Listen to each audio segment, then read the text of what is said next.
ভাইরালের এই দুনিয়ায় প্রতিদিনই নতুন নতুন মুখ আলোচনায় আসে।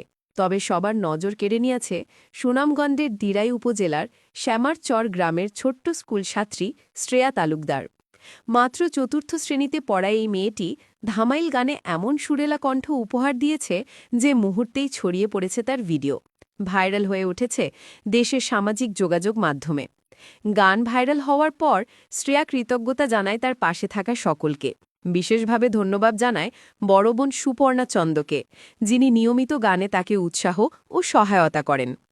আরও ধন্যবাদ জানান শ্রেয়ার সঙ্গীত জীবনের সবচেয়ে বড় অবলম্বন তার শিক্ষক, বাংলাদেশ ধামাইল উন্নয়ন পরিষদের সভাপতি অরুণকান্তি তালুকদারকে।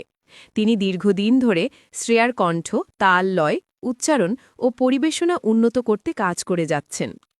অরুণকান্তি তালুকদার বলেন, শ্রেয়া খুব মনোযোগী। ধামাইল গান শেখার প্রতি তার আগ্রহ সত্যিই অবাক করার মতো। ভবিষ্যতে সে আরও বড় কিছু করবে। এদিকে শ্রেয়ার ভাইরাল ভিডিওটি সামাজিক যোগাযোগ মাধ্যমে ছড়িয়ে দেওয়ার জন্য কৃতজ্ঞতা প্রকাশ করা হয় মিল্টন দাসের প্রতি। তার শেয়ার করা ভিডিও থেকেই শ্রেয়ার প্রতিভা আলোচনায় আসে। শ্রেয়ার বাবা চন্দন তালুকদার মেয়ের সাফল্যে ভীষণ খুশি ও গর্বিত। তিনি বলেন, শ্রেয়া ছোট থেকেই গান ভালোবাসে। সবাই ওর প্রতি যে ভালোবাসা দেখাচ্ছে, তাতেই আমরা সবচেয়ে আনন্দিত।